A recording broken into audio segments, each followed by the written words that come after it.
I'm the Associate Dean of Teaching and Learning in the Faculty of Arts. And wherever you are in the world, I would just like to take a moment to respectfully acknowledge that I am situated on Treaty 6 territory, the traditional lands of First Nations and Métis peoples, and as is our campus. So if we were to be holding this mini conference in person, that's where we would be. So before we begin, a few housekeeping notes for everyone. As Joanna had mentioned earlier, we are recording this session. So feel free to do what you need to do to be comfortable. So either turning off your camera and or audio functions, or simply leaving the Zoom meeting and viewing the recorded session later. So that's totally fine, it's up to you. I would like to introduce Joanna Mancour, Faculty of Arts Student Engagement and Communication Specialist. Do you want to just say hi, Joanna, so you get the screen? Hello, everybody. Welcome. Thank you for tuning in. I'll be acting as a bit of an MC for this afternoon's session. So yes, welcome everyone. Excellent. So as Joanna mentioned, she will be emceeing the proceedings. The first thing I would like to do though is if I could get all of the honours advisors to present themselves and say hello and where they're from. So we have a list and I can see people. Maybe Josie, do you want to start? Yeah, I'm Dr. Josie Hendrickson. I'm the Honors Advisor for Religious Studies. Excellent. Catherine Binhammer, I'm just going on my screen. Hey, Catherine. Hello, I'm Professor Catherine Binhammer in the Department of English and Film Studies, and I'm the Associate Chair Undergraduate Programs. Lovely to be here. Excellent, thank you. Francis? Hello, everyone. My name is Professor Francis Pownall. I'm an advisor for the program in Classics, and I'd be happy to answer any questions anybody has, either here or an email afterwards. Excellent. Elena Nicolaides. Hi, Elena. Hi, my name is Elena Nicolaides. I'm the honors advisor for art students in psychology. The question you asked though was, where are we from, which is a little vague. From craziness, from surviving remote instruction. I don't know where I'm from. And I see Howard Nye. Hey, Howard. Hello there, I'm Howard Nye. I'm the honors advisor for philosophy, and if you're interested in where I am physically, I'm also here in Edmonton, so welcome. And I'm happy to answer any questions you might have about the philosophy honors program. Is John Kitchen here somewhere? I can't see him on my screen. I saw him, yeah, he should be here. Right here, here I am. Hello. And where are you from, John? Let everybody know. Oh, well, originally I'm from California. And then because of my sinful life, I ended up here. And I'm redeeming myself by being the honors advisor for history. Nice to see everybody. Thank you, John. Thanks, everyone. If I missed anybody, if I've missed any honors advisors that are here, that just speak now. I'll wait a second. I'll ask Mickey to introduce herself. I saw her in the room. Thanks, Joanna. Can everyone hear me okay? Perfect. My name is Mickey Zwarich. I'm one of the undergraduate advisors in the Faculty of Arts Undergraduate Student Services Office. So my colleagues and I create program sheets for honor students, at least until we transition those into the academic requirements report, which is one of our #1 goals right now. But we're also here just to be contacts to the faculty. So if you have any questions, if you just need some personal or academic supports, we're really here to help you and make sure that your time in the faculty, in your honors program is enjoyable, and that we can just be there to support you. So yeah, thank you all so much for being here. And if you do have any questions, I will put the email address in the comment section for you. Thanks, Mickey. And on that note, so I think that's a great idea. And if honors advisors would like to take this moment to just share their email addresses in the chat, that would be great. So if students have any specific honors program questions, they can just contact them directly. What's going to happen now is we're going to follow these introductions with 3 to 5 minute lightning talks by our participating 6 honors students. And I just want to take a second to thank them for agreeing to share their research with us. I'm really super excited. The presentation will be followed by a question and answer period, whatever we have left, and I'll be moderating that. So I should be taking notes and hopefully come up with something interesting. If you have any questions, anyone, you can raise your blue hand or type them into the chat. We'll field both of those. I do want to respect everybody's time, so we will be working hard to stay on schedule so that everyone can leave just a couple of minutes early before 1 o'clock. And before I hand this off to Joanne, I just want to say just how excited I am to hear about the amazing research that our honours students are developing across the faculty, and for taking this opportunity to get to know each other a little better. So over to you, Joanne. All right, we have a number of students to present here today, and I will ask Ahad to start us off. So hi guys, my name is Ahad, and I'm in my 4th year of my honors psychology studies at the UAB. I'm studying the effects of emotional self-reflection on performance. So today I'm going to talk about the backgrounds, methods, and implications of my study, and just end off with just talking about my experience. So as you might know, emotions play a big role in the way we make our judgments and how we make decisions in our everyday life. There's a lot of research that's been done, and most of it shows that being emotionally intelligent leads to better outcomes, but a lot of it also shows that it leads to worse outcomes. So my study tries to better understand the effects of being emotionally aware of your surroundings and your internal states, and how that affects our outcomes in specifically zero-sum games like rock, paper, and scissors. So I hypothesized all this information that being emotionally aware will lead to polarization of your overall performance. So this means that if you are feeling good, this will lead to like better results, and if you're feeling awful or like poorly about your performance, that'll make doing self-reflection towards that will make you perform worse. So before we go on, I just want to explain the self-assessment mannequin, or SAM. So self-assessment mannequin is basically a measure that's used to look at emotions on 3 aspects: happiness to sadness, which is valence, arousal states, which is excited to calmness, and as well as how you feel control of the game on a scale of 1 to 5. And all the participants in my study had to use this intermittently. I'm talking about my method section. So I had 2 experiments, both of them used within participant design. This means that they all were a part of every condition, and there was 2 conditions to my study. There was the exploiting and non-exploiting condition. The exploiting condition is a condition where the computer is playing with a specific pattern, and if you realize the pattern, you are able to exploit the computer. Or if you don't realize the pattern, the computer will exploit you. This is the non-exploiting condition where there's no specific pattern, and it's playing by 1/3 rock, paper, and scissors, and it's really random. Each condition had 180 trials, and so there was about 360 trials in total, and all my research was unfortunately done online, and that's due to COVID. As you can see on the right side, the blue glove represented the opponents, whereas the white glove represented the participant. At the end of my research, I basically asked them one question of how difficult the game was. And that's basically to see how people attribute their outcomes. So if they lost a game, they can say that the game was really difficult. Whereas if they won a game, they could say that the game was really easy, something like that. When it came to experiment number 2, this was basically like a replication study, but with one major difference. So everything was same, except that the win rates were totally fixed. And this was fixed to mirror the average win rate that people in experiment number 1 experienced. And this was basically to see how we make this big assumption that if we're winning a game, we're gonna feel good. But is that truly like the thing? And that's something I really wanted to look at to really outdate that assumption. So everything in the debriefing form was explained that, hey, if you did really, really poorly, that's not because of how you played, but also it was just because how the game was set up.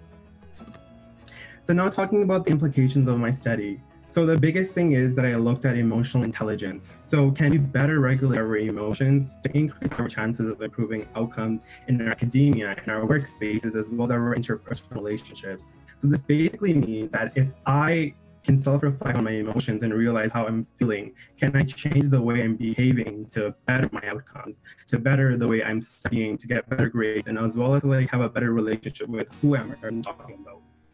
So that's basically the implications of my entire study.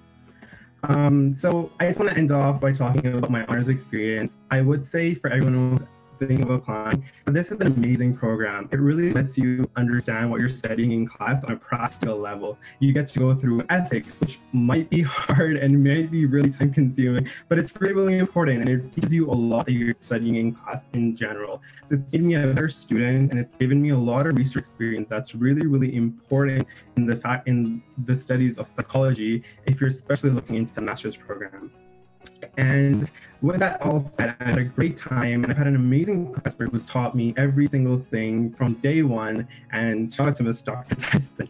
But I'd also like to end off by saying that it's really, really important to take care of taking care of your own mental health. And these are some resources that really helped me and other honor students that I've talked to with just mental health and dealing with stress in school in general. So there's a peer support center that's a free, confidential, anonymous, supportive listening from trained volunteers. And I am one of those volunteers. And we do this over Google Hangouts for now because of COVID. Usually it's one-on-one. And if you have any questions, please feel free to ask me, as well as I put the clinical and counseling services here, which is by trained psychologists and counselors, and they're doing this through telehealth, which is just a fancy way of saying over the phone. So yeah, thank you so much for listening. And if you guys have any questions, please feel free to email me or ask me at the end. Thank you. Awesome. Thank you so much, Ahad. That was fantastic. Okay, we do have a lot of people to get to, so we're going to keep moving. I'm going to ask Madison Bramo to share her studies with us. Hi, thank you. So I don't have a PowerPoint or anything today. I'm just going to be speaking, and I'm going to be presenting my research proposal for you guys today, since I haven't actually done the hands-on portion of my research yet. So again, my name is Madison. I'm in my 4th and final year of the Anthropology Honors Program. I'm very grateful to the program for allowing me the opportunity to do this research, and I'm very excited and honored that I get to share that with all of you today. So my course focus over the past couple of years has been on biological anthropology and skeletal anatomy. Forensic anthropology is my main area of interest, and I've recently applied for my master's at the U of A in anthropology, and I hope to one day at the end of that academic long road to be working as a forensic anthropologist. So my honors research is heavily forensic focused. I attribute this to my long and unhealthy obsession with crime documentaries, which has is definitely reflected in my research interests. So my honors research does involve cremated remains and the use of accelerants. So an issue that tends to arise in forensic science is proving if an accelerant, if a fire was set intentionally. This can be really difficult to prove in court. This is a bit of a morbid example, but one that we kind of talk about in class is if human remains are found cremated in a fire pit, for example, it's pretty easy to say that it was an accident and that like Joe fell in, per se. Again, this is a morbid example, but while we know this is not likely true, it can be very difficult to prove this in court. So with scientific certainty. So if we're able to prove that an accelerant was used, this would help with that. So the goal of my research is to determine a fast, effective, and low-cost method of determining if an accelerant was used when cremating remains. So I'm going to do this by exploring off-gas testing, utilizing technology available from the Chemical Engineering Department. Professor Arnaud de Klerk from that department is going to be assisting me with the analyses. I'm incredibly grateful to him. He's been very helpful throughout this process. So I'm interested in seeing how engineering technology can be applied in forensic science. The oil and gas industry is something that's run in my family. It's a type of work that's run in my family for a very long time. It's something I'm familiar with and interested in, so I wanted to take advantage of that technology that we have at the U of A for an interdisciplinary approach to my research. So what I'm actually going to be doing is I'm going to be burning faunal remains. I'm using deer because they look similar to human remains, and I'm burning them in a burn barrel. So I'm doing 6 burns total. I'm doing 2 burns with birchwood, 2 burns with birchwood and diesel, and 2 burns with wood and propane using a propane gun. Each fire will probably have around 2 pieces of skeletal material inside, and the material will be left to burn for a set amount of time. We're going to be measuring the temperature of the fires at different intervals with thermal imaging cameras. And the skeletal elements will then be removed and placed into airtight glass containers. They're going to be taken to the lab, and we're going to test them using a mass spectrometer, which covers the 300 mass to charge range. So within this range is the range of propane and diesel boiling molecules. So by doing this, we should hopefully be able to get a fingerprint of the molecules within that vapor space, and we'll be able to detect certain volatile compounds within those accelerants. So that's a lot of big words for essentially we're just putting a probe in an airspace and hoping that we can detect traces of things, chemical components inside of those accelerants. So if this is not successful, we have a couple backup analyses that we can do. But again, since we're looking for the most fast and effective method, the mass spectrometry analysis would be ideal because we can do it very quickly. So this is an important research field to explore because developing a reliable method for determining if an accelerant was used would have a huge impact on the field of forensic science. This is something that I want to explore further, potentially as a master's research, because even if we are successful, there are still a lot of questions to be answered. Our samples are being tested quite soon after the burns are being completed. So more analysis needs to be done on how long we can leave those samples before you're no longer able to test them, or how soon can we test them. I'd like to see how specific we could get, like down to the type of wood types that are used, or even the kind of materials that the barrel is made out of, things like this. So there's still a lot of areas that could be explored. So this would not be possible without the honors program. Funnily enough, I do not have a chemistry background, but this program has given me the right connections to give me the confidence to be able to do this kind of research and step out of my comfort zone. Obviously, this is something I'm very passionate about and excited about, and something I'm very grateful to share again with you all today. So thank you very much. Thanks very much, Madison. Wow. Ahad, Madison, like this is so great to hear what you guys are studying. Like it's, I hope all the other students that are tuning in, and we've got quite a few of them, are finding this just fascinating, because it's amazing that, you know, this is you guys actually doing your own research, not just learning stuff in a class and then, you know, going on and leaving. It's like, this is you self-directing what it is that you're interested in. It's just wonderful. So thanks for sharing. Next up, we have Shelby Drzdowski. Hi, all right. I also need to share my screen, if that is all right with you. I think I should have allowed you to be able to do that. So I think you're able to just go ahead. Okay, there we go. So mine is also about human remains and fires, but a little bit different. Okay, so today we're going to talk about medicinal cannibalism in modern Europe. All right, so just as a quick background, an important thing to note, anthropologist Beth A. Conklin began her study on funerary cannibalism by writing, "Cannibalism is a staple of racist stereotypes, and one of the oldest smear tactics in the game of ethnic politics is to accuse one's enemies of eating human flesh." So the origin of the word cannibal comes from exactly this. Our good friend, Christopher Columbus, met the Kalinago people, also called the Caniba people, told everyone they were savage people eaters just so he could legally murder and enslave them all. From this, we get the word cannibal. Funny enough, the reports of cannibalism among the Kalinago people are most likely false. Even funnier is that at the same time over in Europe, Europeans were sucking back powdered mummies like protein shakes. Medicinal cannibalism in Europe was observed all the way up until the 1920s to treat everything from warts to epilepsy.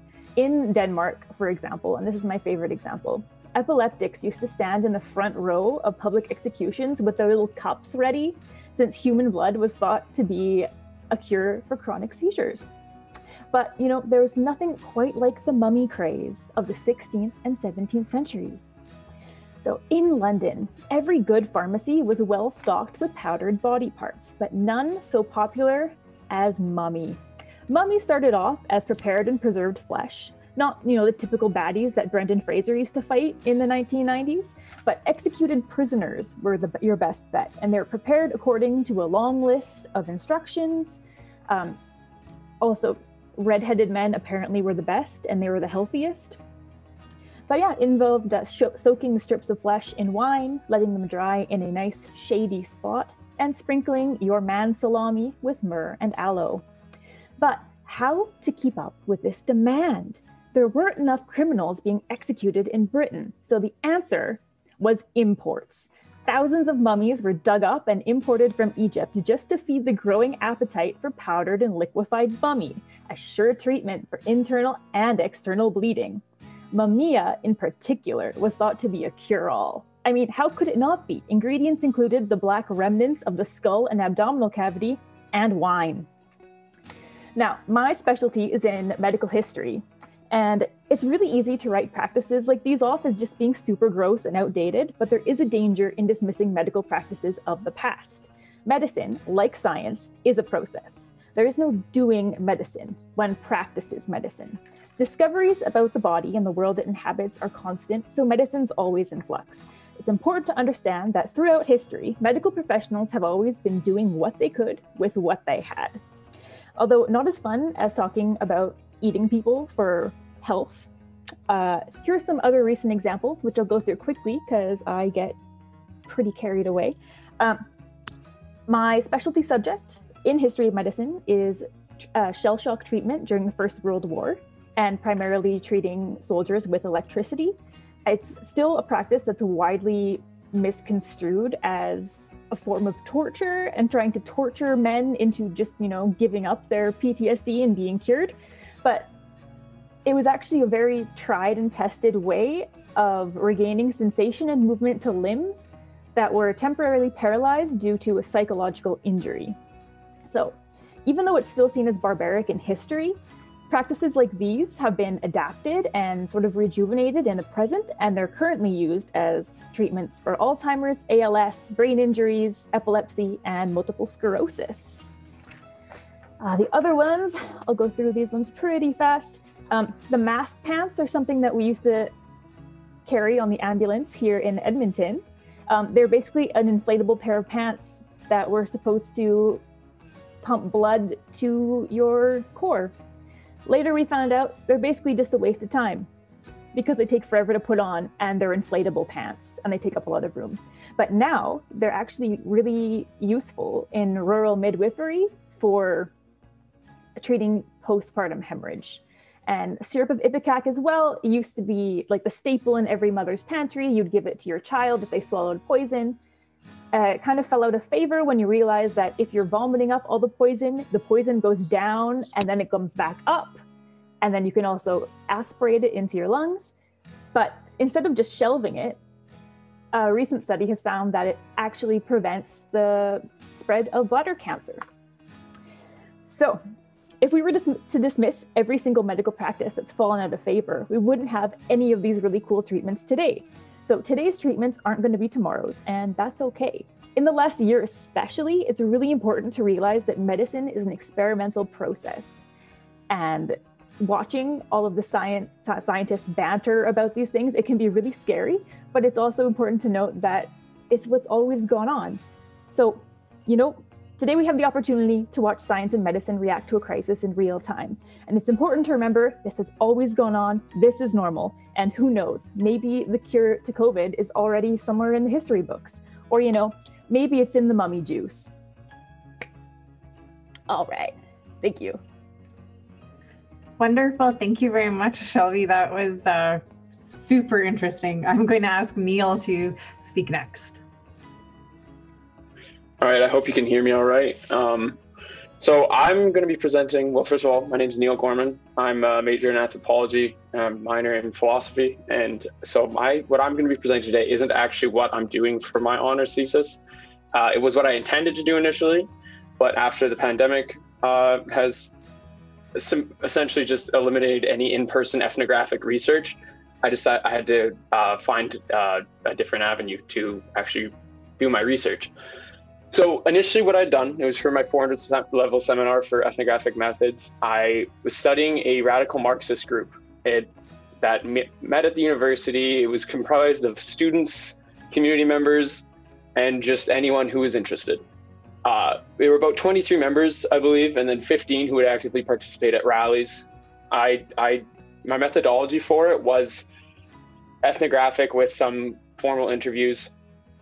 And then generally it was an interdisciplinary analysis with some usually relying heavily on Geertz, and then even going into trying to make it interdisciplinary with philosophy, using Hegelian, the Hegelian master-slave dialectic as a way to try and illustrate what their lived experience was and why and how these people define themselves in contrast with the other. So there was I noticed the first thing when I went to the group's meetings was there's so much going on in their presentation. Their sartorial presentation was very vivid. There was a lot of performativity with how well-versed people were with the literature, or with the communist literature. And people were trying to just pump quotes out. Everybody was trying to make whatever erudite sounding comment they could. And it seemed a bit like a little pecking order contest, and everybody was just going at each other. And I realized that there was a very clear hierarchy in the group that was rigid, and it was really difficult for anyone to move through the hierarchy, which I thought was a bit ironic considering these are extreme egalitarians. But there were a few members of the group that were a little bit older and had more experience with the literature that, well, I can't really necessarily say if it was more experience, but they were really good at speaking quite colorfully and eloquently about it. My favorite example was actually one who I got to know pretty well. I called him Leon, and he was actually an auto mechanic, and he went to university first semester, dropped out, and went into the trades because he, as he said, he was hoping to assuage his Selbstentfremdung, and he wanted to try and, which is the alienation of working in the proletariat. And so they used a lot of buzzwords like that. And he especially had a really good routine for his presentation. He showed up to rallies, still donning his coveralls and brandishing grease-covered hands as a stigmata-like sign of his proletariat sacrifice. Intentional or not, the opportunity for some gearsy and thick description was pretty exciting for me at the time. And he actually proved to be probably the best informed member of the group. And I went and had many interviews with him, and he actually was genuinely a really smart guy. But he just was so focused on this one track. And so he kind of gave me some insight into what their what their self-conscious sense of self is. So when I was looking at how they all define themselves and why they have this group, what's the purpose of the group? Because I realized it wasn't super serious. It was more so just a social group, and they were more focused on having time in the bar afterwards than actually having productive discussions. They had many people come that were dissident, that would come to their rallies and harass them, argue with them. Usually it was pretty cordial, but they always would cut it short if things weren't going to go their way, and they would just head out to the bar instead. So I learned through this, and then further in this group, there was actually I met with an ex-member who cited that their reason for leaving were the overly radical beliefs of the members and how they wouldn't work with anyone who had any slightly more moderate opinions. So after seeing this group and going and attending all the rallies for a couple months, I decided it was time I'd actually start writing my paper. And it was a little confusing because I wasn't too certain where to start with defining who they were. I was just a group of friends, and I realized that with the help of my prof, I focused more so on them and how they define themselves in opposition with the current capitalist regime that they so despise. And I realized that it wasn't really their initial intention for the group was to be the vanguard party to lead the revolution, but with none of that intention being shown through what they were actually doing, I realized it was just this little group for them functioned as a beacon of hope. And it was a cathartic experience for them to actually fulfill the role of the master in the master-slave dialectic. Whereas the master is defined in as much that he exists because of the slave. He is only a master because there is a slave that must be sublated to him. And the slave exists only because their world is defined by the master who holds power over them, thus making them exist as a slave. So this is the one group where they, feeling really beat down as proletariat workers by their like corporate shills and bosses, and they just wanted to feel like they had power over their lives for a little bit. And that's what those rallies were for. They had control. People could get mad at them, but they would never get but it would never get out of hand because for once they had the final say. In the end, I learned, and this is mostly what I've actually really benefited from in the honors program, is it was really beneficial to learn how to navigate odd ethical situations with research. Because one, I found out from an ex-member that somebody had threatened that they had built a bomb. One of the exiled members had said he had built a bomb, and I had to try and discern, figure out who this person was, and figure out, is that an actual threat? Like, should I give up my research? And and report that to the police? And do I have to stop my project over this? I realized in the end, it was just a lot of empty words with talking to everyone and finding out who it was. And then unlike most anthropologists over the history of the discipline, I had a group that was very interested in reading what I wrote about them, because they're all intellectually active people. And I never realized how lightly and delicately you have to tread. Like, I liked all the members of the group. I just don't hold this. I just wanted to keep my opinions out of it. And they didn't like when people didn't agree. So they weren't really thrilled to read that I wasn't just supporting them in the paper. So I had to write a lot more delicately than I've ever had to write in the course of my undergrad, which was a really good experience to have before I venture into grad school. So overall, this is what I've really enjoyed about honors, is that I finally have some guidance, because without the guidance in trying to navigate ethical difficulties in research, I would have felt so hopelessly lost. So anyways, thank you. Awesome. Thanks, Neil. That is interesting, and I can appreciate that having some good guidance from your honors advisor was crucial. So thank you for sharing that story and those experiences. Next up, we've got Shelby Haber. Hi, everybody. So I'm Shelby. I'm in my 4th and final year of the Honors English program. And so before I get into my honors thesis, I wanted to talk a little bit about why I joined the program and my favorite experiences now looking back on the years, I guess. And so I'd say the number one reason why I decided to venture into the honors program rather than a major is just for the opportunity to take more courses in English. And I think when I started, I thought that would be a great chance to explore topics that I already loved, like Victorian literature. But in the end, I think even beyond my honors thesis topic that I eventually found, it ended up being a great way to discover different types of literature that I hadn't really looked at very carefully before. And so a great example of that is I got to take an Indigenous poetry class with one of our awesome profs. And, that's a literature that I'll get to follow for the rest of my life, even beyond my honors thesis. So now into my research a bit more. So like Madison, I haven't done my research yet. It's going to be next semester, but I do have, sort of my proposal idea of what I wanted to do. So because the honors thesis is, more of an extended project, what I really wanted to focus on is sort of, what's the text or a topic that maybe I might have touched on in a different course, but I haven't had an opportunity yet, to write an essay that gave me that room and that word count essentially to be able to talk about it as much as I wanted to. So maybe that's my bit of advice too, is stay open-minded in all of the courses you take, because you never know which thing will stick out to you as the thing that you want to write your thesis about. So in the end, mine was here, I have it. I'm going to write about James Joyce's Ulysses. It's a hefty old book.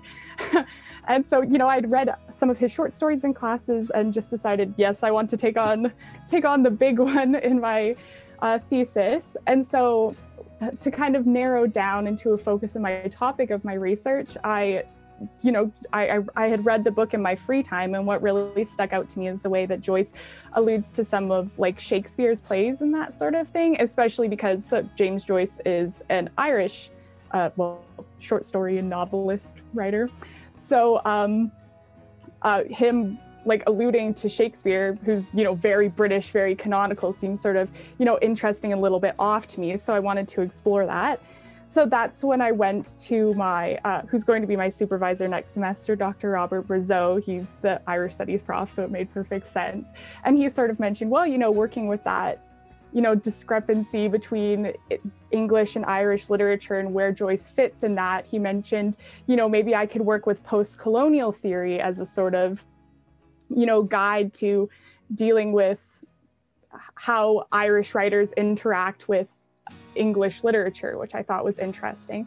And so I actually got to do I got a Roger S. Smith award last summer, which is our undergraduate research grant. So I got to do a little bit more research and dig into that theoretical background and understand post-colonial theory a little more.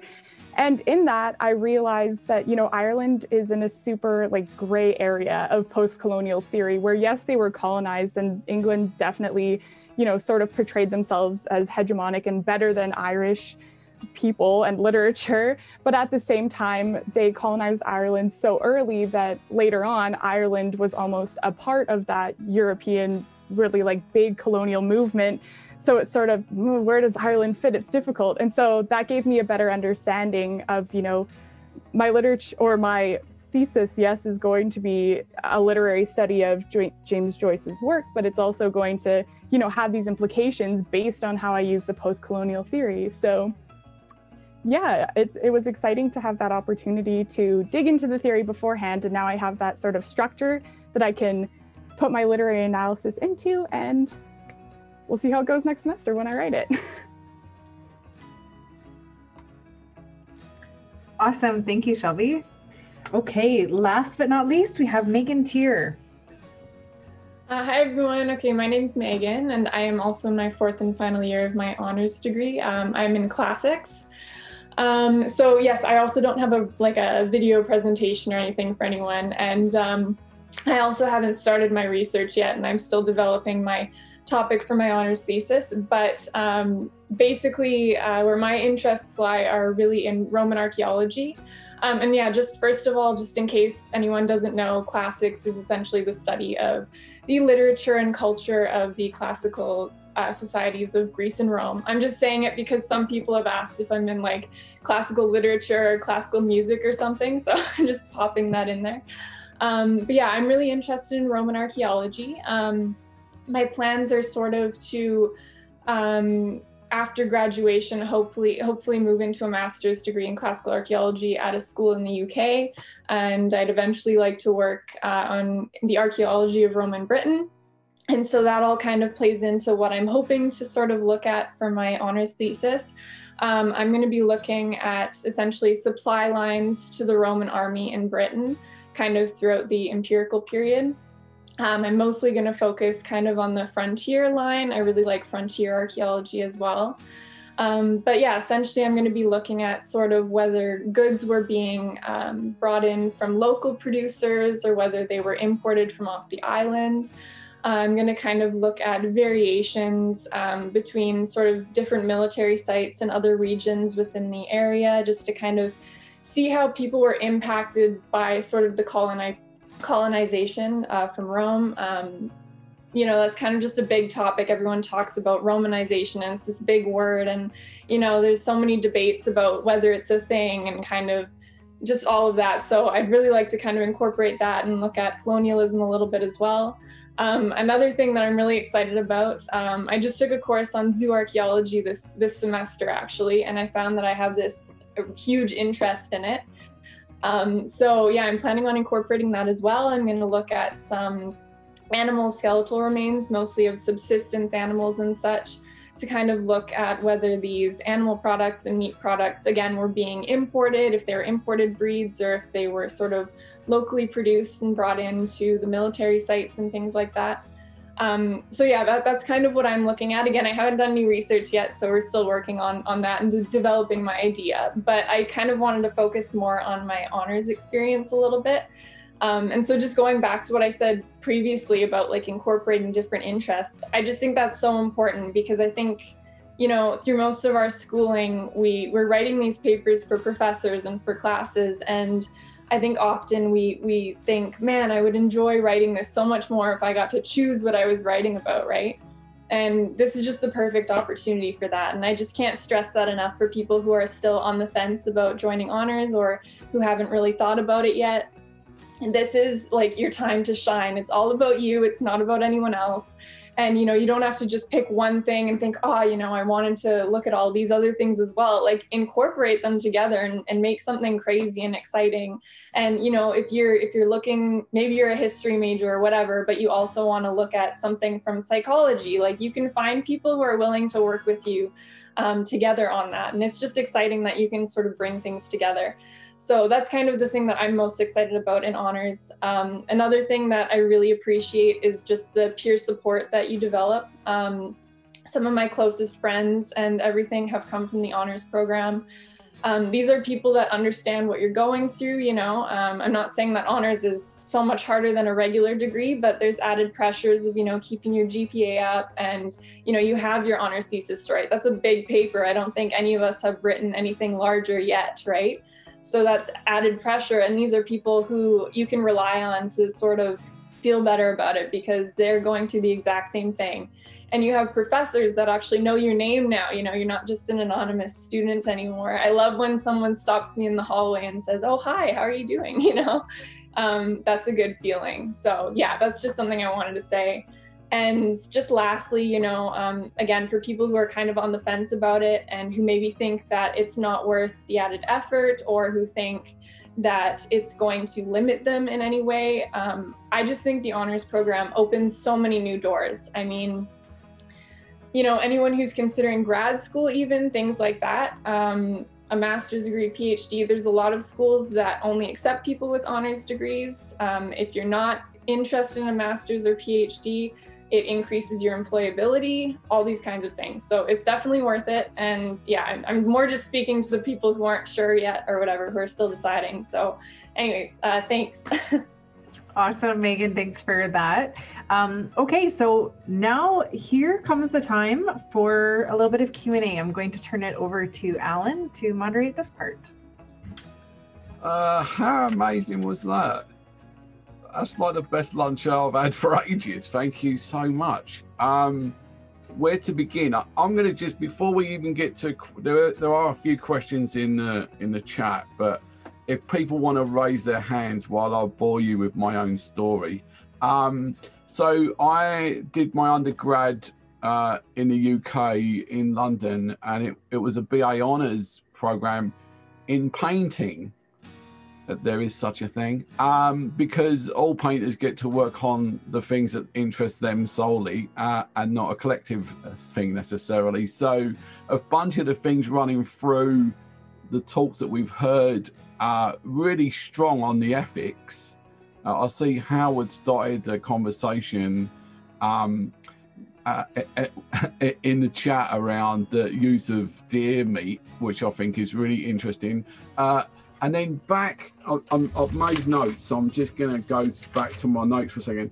Shelby, on the cannibalism, the European cannibalism, you can also add to your really fun talk that there is a mummy brown that you can buy that includes, the remains of mummies. They use mummies for all kinds of things. Exactly. Apparently they were really good fertilizer. They burned really well in a fire. They could keep you warm. Yeah. So, I mean, what are the ethics there? Like it's a little tricky, that one. And then, Niall, I think you mentioned your radical Marxist, did you say? I've just got a question for you. Radical Marx, what was the group's title exactly? Well, they were a branch of a larger organization, but for confidentiality reasons, I can't really disclose what their name is. That's awesome. Thank you for being ethical. Everything you said about the Marxists sort of rang true, because I was taught by a bunch of self-proclaimed Marxists who did spend most of their time in the college bar. So those things, I know it's a very small sample, but though your sample aligns with my sample, that they did enjoy drinking at the same time as discussing their politics, which I think is rather interesting. Howard, did you want to just start the conversation about the ethics of I think you're coming from a vegan point of view there, or not? Yeah. Yeah, that would be right. Yeah, I mean, so I think there's very strong reasons not to kill animals and deprive them of all future goods. In the same way, it's wrong. There are strong reasons not to kill us and deprive us of all future goods. And the only thing that, bare biological species membership wouldn't be important. And in the same way that humans with the intellectual capacities of deer, it's no less important to protect their interests, right? So I think very important to protect the interests of deer.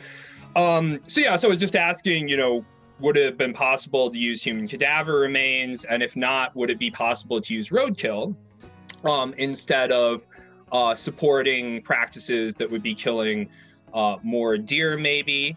And, you know, so I think Madison was talking a little bit about the ethics approval process, and that, you know, in fact, you know, they were using remains from hunters who were hunting regularly. And I think one thing that was really interesting that Niall contributed is that the archaeology department, I might have gotten that wrong. The archaeology department primarily uses roadkill remains for the Zoo Arch lab. And, you know, the reason that would matter, right, is you're finding these animals dead, you're not supporting killing them, right? So I thought that, but, you know, you have to get some special approvals because animals who are killed on the side of the road are considered property of the Crown. So I thought that was really interesting. So. Cool. I'll see Kaylin and Madison, and I'm not sure, Kaylin, whether your question followed on from that, or maybe we could get Madison to answer the deer question. Yeah, no, my question's separate after all. Oh, okay. So maybe Madison, do you want a quick response? For sure. No, I totally agree, and I definitely see where you're coming from. There was just a couple things to consider. Normally, when you're doing research of this kind, we'd be doing it on campus. Because that's not possible, I'm doing this on my own. There was a lot of extra safety things I had to do, a lot of extra ethical things I have to do. Plus, you have those time constraints as well. So it was just what was suggested to me by my supervisor, what we thought was best. We also had the option to get bovine remains from a butcher shop as well. So there wasn't really a way to do this without using an animal that was already deceased. I definitely am not condoning going out and getting one just for the sake of my research. So I definitely agree that in the future, there'd definitely be ways that we can look at that. And maybe if I am able to do this as a master's research, I'd love to take that into consideration. But again, I just want to say full ethics approval was totally understand. Yeah, I totally did. Yeah, and Madison, please, I didn't mean to sort of like make that sound like I was criticizing you in particular. It was just about the general practice and if it's possible to do this in ways that, you know, and I didn't, and when you were first describing it, I wasn't sort of sure if this was still ongoing or that, you know, there were still choices down the line that could be made differently. But yeah, no, totally, this was not intended as like, you know, trying to call you out or anything. Thanks to you guys. That's a really interesting conversation. And I'm going back to Madison just briefly before I get Kaylin to ask a question. Just touching on the stuff that you were doing interdisciplinary work with engineering and using, you know, their methods and their, you know, all of the stuff that's at your disposal in the faculty there. I think it's really interesting and something that, you know, we're encouraging our undergraduates to reach out, not just across the Faculty of Arts, but across the university and work in those areas that cross over into your research, and they're right there for you, which I think is really cool. So Kaylin, do you want to ask a question? Sure, I actually have two questions. So the first one is, how long is a thesis paper supposed to be? And my second question is, how long did you begin to think about your research before actually starting it? Like, when would be a good idea to start, even if you're not in the program? Who wants to answer that one? I can speak to it like from the English point of view, but I know that's a little different for each department. Go for it, Shelby. Cool. So on the English departmental website, the like official length of the thesis is 15 to 25 pages, but it's definitely one of those things that's like, this is your research project. So it's whatever you feel your research needs and whatever you feel you're capable of doing in 4 months. So that's that. And then I would say, like I mentioned in my presentation, I just kind of like, it wasn't so much, okay, I'm going to start thinking about my thesis, you know, at this point in time. It was just sort of, as soon as I sort of had that idea in my brain that maybe I wanted to be part of the honors program, I just kind of kept an open mind whenever, like for me, I knew it was a lot about, you know, picking the text that I would want to write about. So I just, you know, kept that open mind, you know, and I think I eventually like sort of decided on my topic and reached out to my like potential supervisors around the middle of my 3rd year. And Niall, I think you had response to? Oh yeah. Well, I was just gonna say things are a little bit different for us in anthropology. Our syllabus says approximately 50 pages. Obviously, like you can err definitely a lot lower than that because it's a bit daunting. But I found with other projects, it's good if you're not in the honors program already to try and see what you can, like how much you can really go with whatever research projects you're doing in other classes. But like for now, this one is definitely a full year project. Like since September, I've been trying to find literature. I've been trying to trudge through as much reading as I can for the new project I'm doing. And you really like my Marxist study, I did a semester of in-person data collection and then a semester of just analysis and also still researching the group. So it's better to have a lot of time. I mean, this project I'm doing right now will still take the full year because it's urban planning and I have to read up on most of the history of the discipline just to get a base knowledge so I can adequately write about it without being crucified by the people in the discipline. So not too much work then, no? Yeah, it's just a moderate amount. I think that most people, once they get to this, Kaylin, are going to be going, all I've got is 50 pages. Might not be enough. I think there's a lot of nodding heads in the room. There is a question from Curtis. Curtis, are you here? Oh, there you go. Yes, I am. Can everyone hear me okay? Fantastic. Wonderful conference. These were very interesting presentations across the board. I do have a question for Shelby with regards to mummies and sort of this idea of shared cannibalism amongst peoples. Nowadays, we have people that will sell their placentas in powdered form for people to purchase. Do you sort of see that kind of activity as an extension of that sort of half homeopathy, half grounded, literally in medicine type behavior, or is that something new that could be a branch off of that? No, it's like absolutely, I would say a carry on of it. Yeah. It's sort of that like. Back in the day, there used to be a really big like cures like sort of thing. So if you had a headache, you would eat some skull. If you had like a sore stomach, you'd like eat some stomach. And I think it's like, you're like, ooh, vitality, like a baby. And so you eat the placenta. And I feel like that's sort of, that's the whole idea behind it, right? It's like, oh, it's so nutritious. It's so good for you. I'll be healthy like a fresh baby. Yeah, absolutely. Fantastic. Because I know that there are some reported health benefits. I don't know about the ground stuff, but I do, and I know you certainly do with your EMS background. Probably you've dealt with patients that are very keen on wanting to preserve la placenta specifically for the purposes of consumption. Yeah, absolutely. Yeah, smoothies. Placenta smoothie. Yeah. Thank you very much. That's a fantastic answer. No problem. Thank you very much, everyone. Thank you, Curtis, for your question and for answering that, Shelby. That's awesome. I'm looking at the time and I don't want to push it, but I just want to go back to the very start of the presentations and Ahad's work on emotional intelligence and emotional awareness. And as a reminder to everybody that we are living in very difficult times. And this is a hard, I think, for people who are used to being on campus and in person and with one another. This is a very hard environment. And it is really good to be reminded that it is very good practice to be thinking about our emotional health, right? And I want to thank you all for an incredibly wonderful lunch, which has totally invigorated me. I can tell you that. Thank you so much. I feel like a succubus.